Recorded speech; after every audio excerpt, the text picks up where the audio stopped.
नमस्कार दोस्तों, मैं आपका दोस्त सागर कुमार राव स्वागत करता हूं आप सभी का आपके अपने YouTube channel study CBL classes में। दोस्तों, उम्मीद करता हूं आप सभी लोग बिल्कुल स्वस्थ होंगे, मस्त होंगे, अपनी एजुकेशन, अपनी पढ़ाई में पूरी तरह से व्यस्त होंगे। तो दोस्तों, आज मैं जो टॉपिक आप लोगों के बीच लेकर उपस्थित हूं वो बहुत ही इम्पोर्टेंट टॉपिक है और साथ ही साथ इस टॉपिक का नाम होगा स्वास्थ्य एवं रोग, हेल्थ एंड डिसीज। दोस्तों, यह टॉपिक जो है हमारे सामान्य जीवन दैनिक दिनचर्या के दृष्टिकोण से महत्वपूर्ण है ही है, और दूसरी चीज़ देखा जाए तो क्लास 12वीं के स्टूडेंट्स के लिए ये मोस्ट इम्पॉर्टेंट वीडियो है, क्योंकि उनके सिलेबस की वीडियो है। और उसके अतिरिक्त किसी भी क्लास के बच्चों के लिए स्वास्थ्य एवं रोग के बारे में जानना बहुत ही अति आवश्यक है। कम्पिटिटिव एग्जाम के दृष्टिकोण से भी यह वीडियो बहुत ही ज़्यादा महत्वपूर्ण है। और यदि आप जो है समाज में रह रहे हैं, यदि आप जो है दवाओं के बारे में या फिर आप रोग के बारे में उनके लक्षण आदि जानना चाहते हैं, तो वीडियो भी आपके बड़े काम की है। तो बने रहिए हमारे साथ, देखते रहिए इस वीडियो को और पूरा शुरू से अंत तक देखिएगा। वीडियो कहीं स्किप मत कीजिएगा, आज आपको बहुत सारी बातें पता चलने वाली हैं। और दूसरी चीज़, अगर आपको वीडियो पसंद आती है और चैनल पर नए हैं तो फटाफट चैनल को सब्सक्राइब कर लीजिए, बेल आइकन को ऑन कर लीजिए, ताकि मैं कोई नई वीडियो डालूं उसकी नोटिफिकेशन तुरंत आप तक पहुंचे। और अगर चैनल पे पुराने हैं तो वीडियो को लाइक करें और ज़्यादा से ज़्यादा इसे शेयर करें। तो चलिए समय ना गंवाते हुए हम आते हैं अपने टॉपिक पर। हमने जैसा कि आपको बताया, आज का जो हमारा टॉपिक है वो है मानव स्वास्थ्य। मानव स्वास्थ्य अर्थात स्वास्थ्य एवं रोग। स्वास्थ्य एवं रोग। अब हम जानेंगे स्वास्थ्य किसे कहते हैं, उसके बाद हम जानेंगे क्या होता है रोग। रोग को व्याधियाँ भी कहते हैं। क्या होता है स्वास्थ्य और क्या होता है रोग, जरा इसको हम आप जानते हैं। तो ध्यान से देखिएगा, जब मानव शारीरिक, मानसिक और सामाजिक रूप से स्वस्थ रहता है तो इसे स्वास्थ्य कहते हैं, स्वास्थ्य कहते हैं, हेल्थ कहते हैं दोस्तों, ठीक है ना। कह रहा कि जब कोई भी मानव हो, वह पहले तो शारीरिक और दूसरा है मानसिक और तीसरा है सामाजिक रूप से जब वह स्वस्थ रहता है तो उसे हम क्या कहते हैं, उसका हेल्थ है, उसका स्वास्थ्य कहते हैं। तीनों चीज़ें इसमें डिपेंड करती हैं। शरीर भी स्वस्थ होना चाहिए, मन भी स्वस्थ होना चाहिए और सामाजिक रूप से भी कोई टेंशन, कोई पीड़ा नहीं होनी चाहिए। तभी हम यहाँ पर कहेंगे ये स्वास्थ्य की क्या होगी, एक अच्छी परिभाषा होगी। अब देखिए, आपको हम बताते हैं रोग की परिभाषा। वैसे स्वास्थ्य और रोग की कोई बहुत ही निर्धारित परिभाषा नहीं दी जा सकती। इसे कोई बहुत तरह से इसे बनाया जा सकता है, लेकिन जो है आपको जैसा उचित लगे आप वैसा बना सकते हैं। जो एक परिभाषा मेरे पास है मैं उसे बता रहा हूँ, और कई तरह की परिभाषाएं, क्योंकि रोग और स्वास्थ्य की कोई निश्चित परिभाषा नहीं होती है दोस्त, इसको याद रखिएगा। परंतु कह रहा कि जब शरीर में किसी तरह के सामाजिक, मानसिक एवं शारीरिक विकार या पीड़ा उत्पन्न हो जाती है तो इसे रोग कहते हैं, ठीक है दोस्तों। कह रहा कि वही चीज़ों को उलट दिया है, शारीरिक, मानसिक और सामाजिक जब जो रूप से आप क्या होते हैं, स्वस्थ होते हैं, उसे स्वास्थ्य कहते हैं। लेकिन जब क्या होता है, शारीरिक, मानसिक और सामाजिक रूप से शरीर में कोई पीड़ा उत्पन्न हो जाए तो उसे हम क्या कहते हैं, रोग कहते हैं, रोग कहते हैं। ध्यान दीजिएगा, कह रहा कि जब शरीर में किसी तरह से सामाजिक, मानसिक या शारीरिक विकार या पीड़ा उत्पन्न हो जाती है तो इसे क्या कहा जाता है, रोग कहा जाता है, रोग के रूप में परिभाषित किया जाता है। अर्थात जब शरीर के सामान्य कार्यों में गतिरोध उत्पन्न हो जाता है, जैसे हम रह रहे हैं वैसे हम रह नहीं पाते हैं, मतलब जिस हिसाब से हमारा भोजन था हम भोजन सही से नहीं कर पाते हैं। साथ ही साथ जो हमें समय समय पर जो है कह सकते हैं कि शरीर में कमजोरी महसूस होना, यानी अनेक प्रकार अलग अलग रोगों के अलग अलग लक्षण हैं। तो करा कि जब हमारे जिस प्रकार से कार्य करने की एबिलिटी, क्षमता हमारी थी, उस प्रकार से यदि हम कार्य नहीं कर पा रहे हैं तो समझिए कि हमारे अंदर क्या हो चुका है, रोग हो गया है, ठीक है ना दोस्त। तो कह रहा कि जब हमारे प्रकार्यों मतलब कार्यों में गतिरोध उत्पन्न होता है तो इस स्थिति को हम क्या कहते हैं, रोग कहते हैं। रोग के कारक को रोग कारक या रोगजनक या रोगाणु कहते हैं। यानी जो हमारे अंदर रोग फैलाते हैं उन्हें हम रोगों के कारक कहते हैं, या रोग कारक कहते हैं, या रोगजनक कहते हैं, या रोगाणु कहते हैं। देखिए इतने नाम हैं, रोगों के कारक या रोग कारक या रोगजनक या रोगाणु। ये क्या करते हैं, शरीर में रोग उत्पन्न करते हैं। और रोग के प्रकार जान लेते हैं। रोग कितने प्रकार का होता है, डिसीज कितने प्रकार का होता है। रोग का जो पर्यायवाची शब्द दोस्त वो होता है व्याधियाँ। इस शब्द को भी मत भूलिएगा, कहीं कहीं परीक्षा में व्याधियाँ नाम से पूछा, व्याधि किसे कहते हैं या व्याधियाँ क्या होती हैं, तो इसको भी आप याद रखिएगा। व्याधियाँ कुछ नहीं है विशेष, व्याधियाँ का मतलब भी रोग ही होता है, व्याधि उत्पन्न हो जाना। ठीक है दोस्त, तो आगे बढ़ते हैं, ध्यान दीजिएगा। रोग निम्न प्रकार के होते, कितने प्रकार के, निम्न प्रकार के। नंबर 1 होता है जन्मजात और जन्मजात या वंशागत रोग, और दूसरा होता है उपार्जित रोग। जानते हैं जन्मजात या वंशागत रोग क्या होता है और उपार्जित रोग क्या होता है। देखिए वे रोग जो पीढ़ी दर पीढ़ी वंशागत होते हैं, मतलब होता है कि एक पीढ़ी से दूसरी पीढ़ी में जाते हैं, जन्म से पहले ही जो है जो रोग हो जाते हैं और वो पीढ़ी दर पीढ़ी जो है चलते रहते हैं। ऐसे रोगों को हम क्या कहते हैं, वंशागत रोग कहते हैं। ये रोग वंशागत होते हैं जो पीढ़ी दर पीढ़ी क्या करते रहते हैं, चलते रहते हैं। ठीक है ना, जैसे हीमोफीलिया, वैरांधता, दांत हसिया, रक्ताल्पता आदि। ठीक है, इसको सिकल सेल एनीमिया कहते हैं। सिकल सेल एनीमिया मतलब दांत हसिया रोग होता है। कह रहा कि जन्मजात या वंशागत नाम से तो आप परिचित होंगे, यानी जन्म से ही जो रोग हो, वे रोग जो पीढ़ी दर पीढ़ी वंशागत होते हैं, अर्थात एक पीढ़ी से दूसरी पीढ़ी में क्या होते हैं, स्थानांतरित होते हैं। जन्म से ही ये रोग जो है किसी शिशु के अंदर आ जाते हैं। ऐसे रोगों को हम जन्मजात या वंशागत रोग कहते हैं। इसमें हीमोफीलिया आ जाता है, वैरांता आ जाता है, दांत कोशिका और रक्ताल्पता। मतलब होता है यहाँ पर हम रक्ताल्पता और दांत हसिया, इसको एनीमिया, और दांत कोशिका रक्ताल्पता को सिकल सेल एनीमिया भी कहते हैं। ठीक है दोस्त, तो ये जो है ऐसे रोग होते हैं, शिशु जब गर्भ में होता है तो तभी ये रोग उस पर प्रभावी हो जाते हैं, और मतलब जितनी पीढ़ियां हैं सभी पीढ़ियों में रोग क्या होते हैं, प्रभावी होते हैं। अब हम आगे बढ़ते हैं, जानते हैं उपार्जित रोग किन्हें कहते हैं।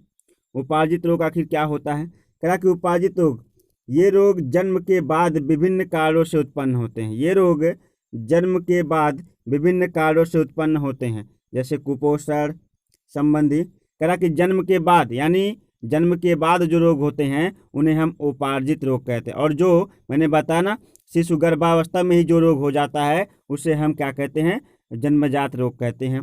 कहा कि ये रोग जो है जन्म के बाद विभिन्न कारणों से उत्पन्न होते हैं, जैसे कुपोषण, क्वासिलकोर कुपोषण और मैरसम, इसको कुपोषण के अंतर्गत रखा जाता है। 2 रोग हैं।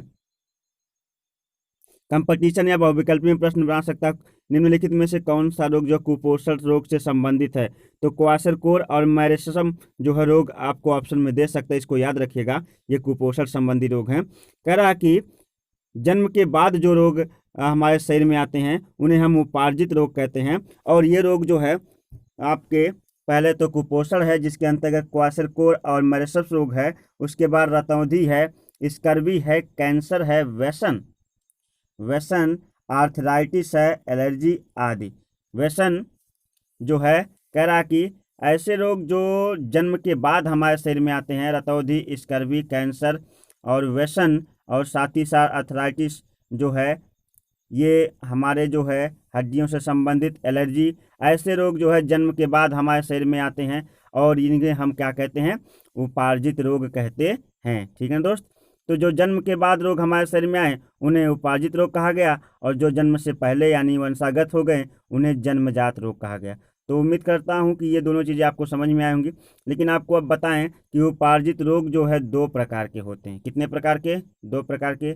एक तो होता है ट्रांसफरेबल, मतलब होता है कि एक संक्रामक रोग होता है, और एक जो है असंक्रामक रोग। और संक्रामक रोग ऐसे रोग होते हैं जो एक व्यक्ति से दूसरे व्यक्ति के में जो है किन्हीं माध्यमों के द्वारा क्या करते हैं, पहुंचते हैं। अब वो चाहे माध्यम कुछ भी हो सकते हैं, लेकिन एक व्यक्ति से, एक प्राणी से दूसरे प्राणी में फैलने वाले रोगों को हम संक्रामक रोग कहते हैं। ये जो है छुआछूत, या फिर आप कह सकते हैं कि ये रोग जो है किसी अन्य माध्यम के संपर्क से, जैसे वायु के संपर्क से, छींकने खांसने आदि के संपर्क से जो है क्या होता है, एक व्यक्ति से दूसरे व्यक्ति में फैलता है। रक्त के संपर्क, कई सारे इसके कारण हो सकते हैं। मतलब संक्रामक रोग जो है एक व्यक्ति से दूसरे व्यक्ति में होता है।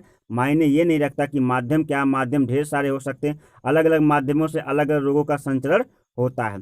तो पहले जानते हैं कि उपार्जित रोग कितने प्रकार के होते हैं। तो मैंने बताया उपार्जित रोग आप मुख्य 2 प्रकार के होते हैं। पहला होता है संक्रामक रोग। तो इसमें हम जानेंगे क्या होता है संक्रामक रोग। तो लिखा है ये रोग रोगाणुओं के कारण होते हैं। किसके कारण?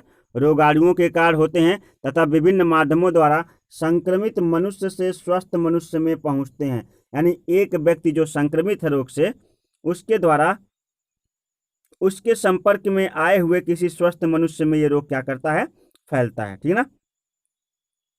जैसे इसमें मलेरिया आ जाता है, मलेरिया संक्रामक रोग है, टाइफाइड संक्रामक रोग है, जुकाम संक्रामक रोग है, अमेबियासिस है, एड्स है आदि संक्रामक रोग के कारण है।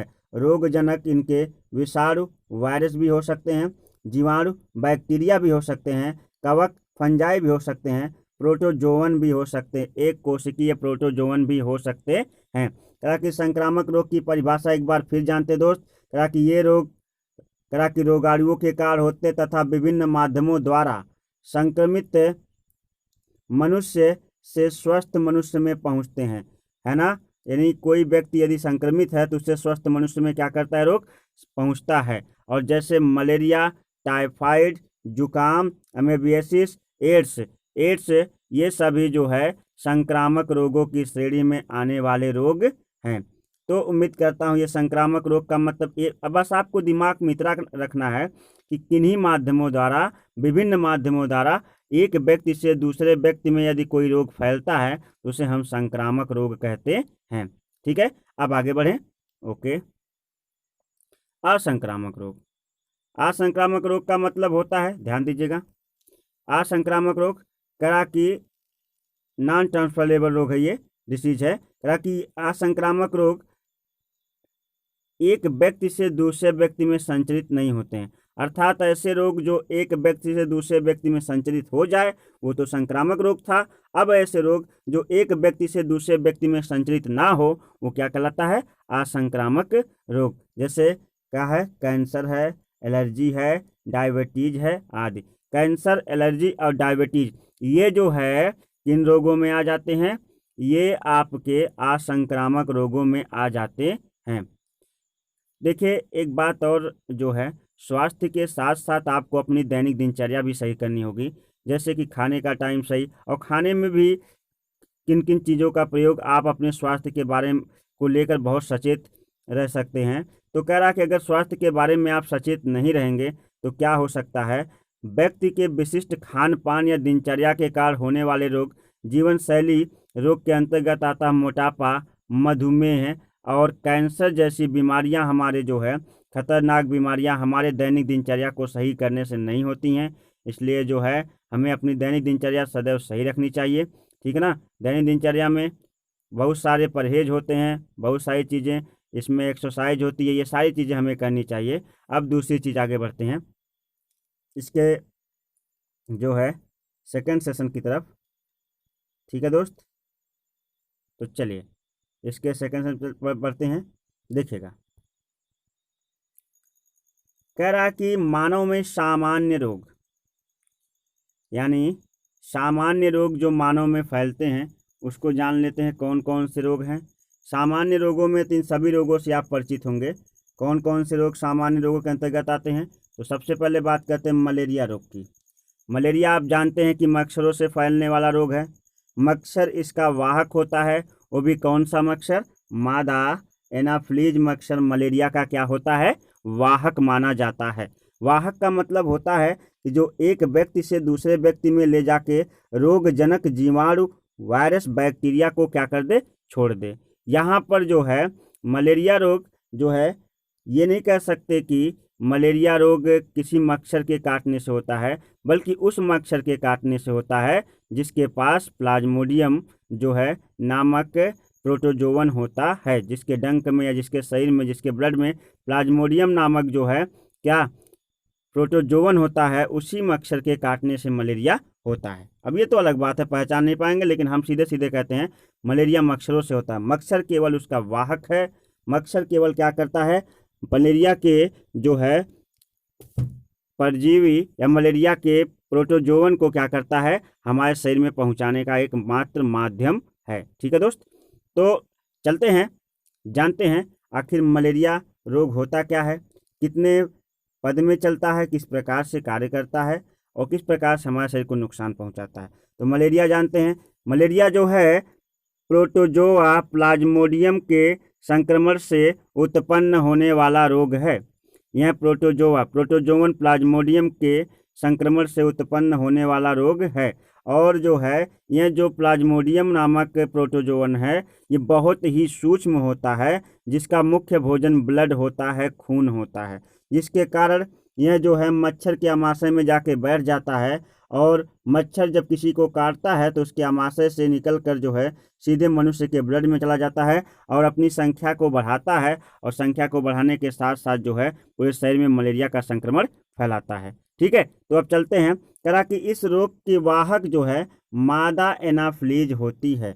मादा एनाफ्लीज मच्छर, नर नहीं बल्कि मादा एनाफ्लीज मच्छर जो है मलेरिया रोग के क्या होते हैं, वाहक माने जाते हैं, वाहक कहे जाते हैं। इसके दो पोषद होते हैं, पहला तो प्राथमिक पोषद मनुष्य होता है इसका, और द्वितीय पोषद में मादा एनाफ्लीज। यानी आपसे पूछा जाए कि मलेरिया रोग के कितने पोषद होते हैं, कितने, यह जो है कितनों के बीच का संबंध है, तो ये मनुष्य और जो है मादा एनाफ्लीज मच्छर के बीच का क्या है, संबंध है, इसलिए इन्हें हम क्या कहेंगे, पोषद कहेंगे। मनुष्य में प्लाज्मोडियम आलैंगिक चक्र, यानी जो मनुष्य के रक्त में मलेरिया का एक चक्र चलता है, मलेरिया प्लाज्मोडियम का एक आलैंगिक चक्र चलता है, जिसको मलेरिया जो है मलेरिया का जीवन चक्र कहते हैं। जो है मादा एनाफ्लीज का शरीर में जीवन चक्र किस प्रकार से चलता है प्लाज्मोडियम का, उसके बारे में भी मैं आपको वीडियो लेकर आऊँगा, किस प्रकार से मलेरिया जो है हमारे शरीर पे प्रभावी होता है। तो वही चीज़ लिखा है, मनुष्य में प्लाज्मोडियम का अलैंगिक चक्र तथा मादा एनाफ्लीज में लैंगिक चक्र होता है। देखिएगा, मादा एनाफ्लीज जो होता है उसमें लैंगिक चक्र होता है प्लाज्मोडियम का, क्योंकि प्लाज्मोडियम मादा एनाफ्लीज के शरीर के अंदर रहकर अपना पोषण प्राप्त करता है। ठीक है ना, तो वहाँ पर द्वितीय पोषक कहलाता है। और अगर मनुष्य के अंदर पहुँच गया तो मनुष्य का प्राथमिक पोषक है। देखो, मादा एनाफ्लीज जो है, आप ध्यान से देखिएगा, मादा एनाफ्लीज क्या है, एक प्रकार का प्रोटोजोवन परजीवी है। ठीक है ना, प्लाज्मोडियम जो है एक प्रकार का प्रोटोजोवन परजीवी है। यह जब मच्छर के पेट आमाशय में रहता है, तो मच्छर के आमाशय में, क्योंकि मच्छर जो है ब्लड चूसता है, इसलिए उसके आमाशय में रहकर अपना भोजन प्राप्त कर लेता है, ब्लड। और अगर मच्छर हमें काटता है तो वहाँ से उसके डंक से निकलकर जो है वह हमारे शरीर में पहुँचता है, तो हमारे शरीर में भी ब्लड होता है, जहाँ से वह अपना भोजन क्या करता है, प्राप्त करता है। तो इसका प्राथमिक पोषक जो है मनुष्य होता है और द्वितीय पोषक मादा एनाफ्लीज होता है। अब चलते हैं, मनुष्य में जब प्लाज्मोडियम आलैंगिक चक्र चलता है, जबकि मादा एनाफ्लीज जो है मादा एनाफ्लीज में इसका लैंगिक चक्र पूरा होता है ना। चलिए अगला करा कि नोट याद करिए, नोट है टीबी, ट्यूबरक्लोसिस, जिसको क्षय रोग कहते हैं। टीबी रोग जीवाणु के कारण होता है, ना कि विषाणु का। कहते हैं लोग कि टीबी रोग भी एक प्रकार का जो है कैसा रोग है, एक प्रकार का संक्रामक रोग है। लेकिन याद रखिएगा, ज़्यादातर वायरल डिसीज जितने होते हैं वो ज़्यादा खतरनाक जो संक्रामक रोग होते हैं। विषाणुओं के कारण, वायरस के कारण होने वाले जो रोग सबसे ज़्यादा खतरनाक रोग होते हैं, जबकि जीवाणुओं के कारण होने वाले रोग जो है उतने अधिक संक्रामक और उतने अधिक जो है संक्रामक नहीं होते हैं। वायरस के कारण होने वाले रोग ज़्यादा संक्रामक होते हैं।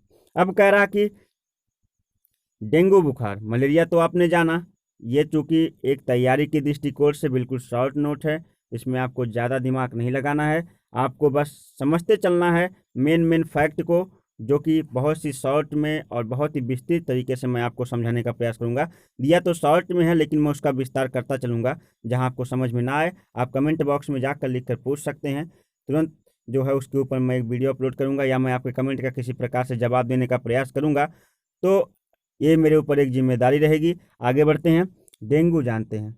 डेंगू यह विषाणु के कारण होने वाला रोग है।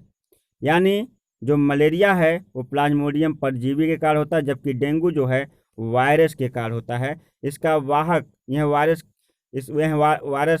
जो है किस मच्छर के शरीर के अंदर रहता है? एडीज एजिप्टाई नामक वायरस के शरीर के अंदर जो है क्या रहता है? सॉरी, एडीज एजिप्टाई नामक मच्छर के शरीर के अंदर जो है डेंगू बुखार के वायरस क्या होते हैं?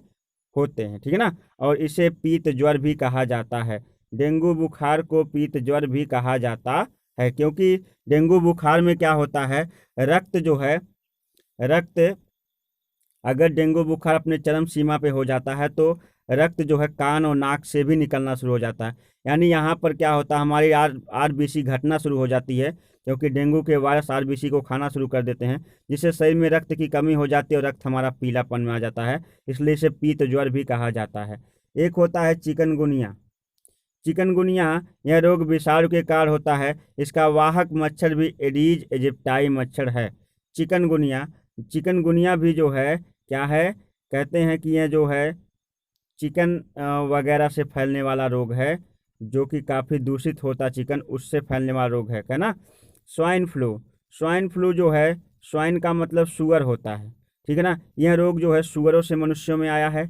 और swine flu H1N1, H2N1, H3N1 इस प्रकार से कई प्रकार के जो है स्वाइन फ्लू रोग हैं।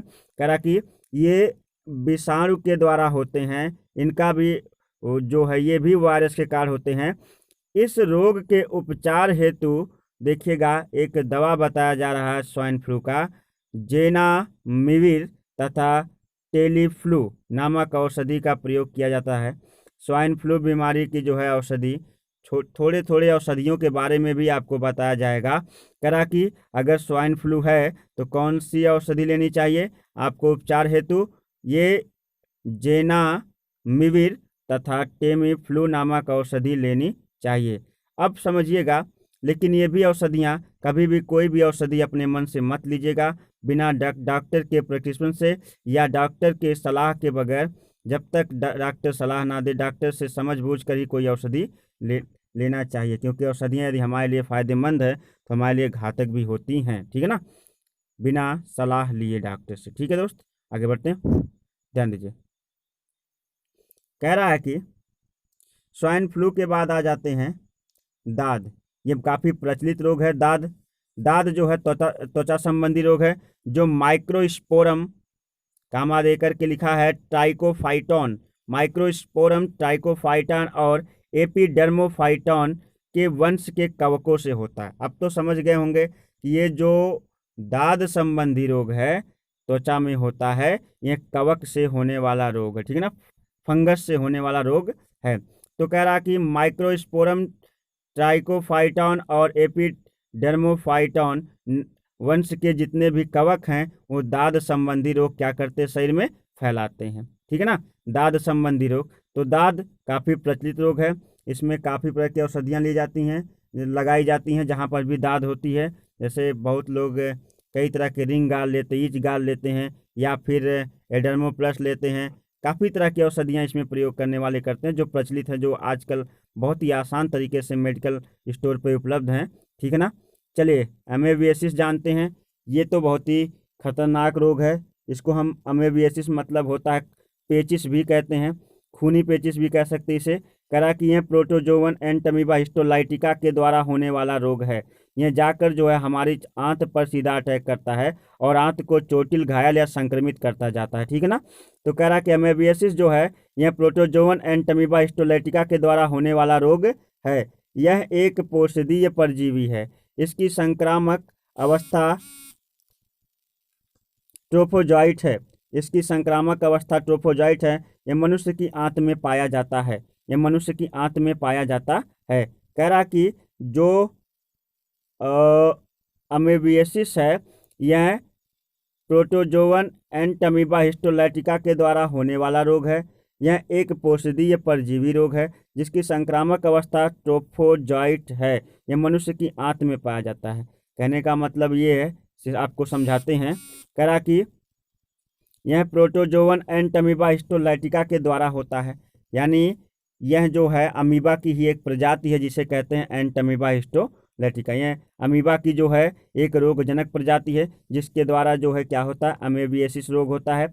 यह एक पोषदीय परजीवी है, मतलब होता है कि एक पोषदीय का मतलब एक पोषक का परजीवी है जिसकी संक्रामक अवस्था ट्रोफोजॉइट है। ट्रोफोजॉइट इसकी सबसे जो है संक्रामक अवस्था, सबसे अंतिम अवस्था होती है। ये मनुष्य की आंत में छेद कर देता है जिसके कारण जो है हमारे शरीर से ब्लड आता है, ठीक है ना। आगे है निद्रा रोग। ट्रिपैनोसोमा नामक प्रोटोजोवन जो है संक्रमण होने पर मनुष्य को नींद की बीमारी निद्रा रोग हो जाता है। ट्रिपैनोसोमा नामक प्रोटोजोवन के संक्रमण के कारण जो है मनुष्य में कौन सा रोग हो जाता है, मनुष्य में होने वाला रोग जो है कौन सा हो जाता है, ध्यान दीजिएगा। मनुष्य में होने वाला जो रोग है उसका नाम है प्रोटोजोवन संक्रमण कारण होता है, ताकि जो है ट्रिपैनोसोमा नामक प्रोटोजोवन के कारण मनुष्य में निद्रा रोग, नींद का रोग या नींद में चलने की बीमारी जैसे भी आप कहते हैं वो निद्रा रोग हो जाता है। यानी अत्यधिक मनुष्य जो है आवश्यकता से ज़्यादा सोता ही रहता है। फाइलेरियसिस, आप देखे होंगे कि जो लोग काफ़ी लोगों के पैर, एक पैर या हाथ या इस सब के अंग जो है क्या हो जाते हैं, फूल कर मोटे हो जाते हैं। इन्हें हम हाथी पाँव भी कहते हैं। वृद्ध लोगों में ज़्यादातर ये रोग देखने को मिलता है कि उनके पैर वगैरह मोटे हो जाते हैं फूलकर, और वो ऐसे ही बने रहते हैं। इसको कहते हैं देखिए, इसको कहते हैं फाइलेरियसिस। यह प्रोटोजोवन उचेरिया बैंक्रप्टाई से फैलता है। यह प्रोटोजोवन उचेरिया देखिए यहाँ पर लिखा बैंक्रप्टाई, प्रोटोजोवन उचेरिया बैंक्रप्टाई द्वारा फैलता है। यह द्विपोषदीय परजीवी है। प्राथमिक पोषक इसमें मनुष्य में होता है और द्वितीयक पोषक क्यूलेक्स फैंटिंगन्स मच्छर। क्यूलेक्स मच्छर जो होता है इसका वाहक होता है।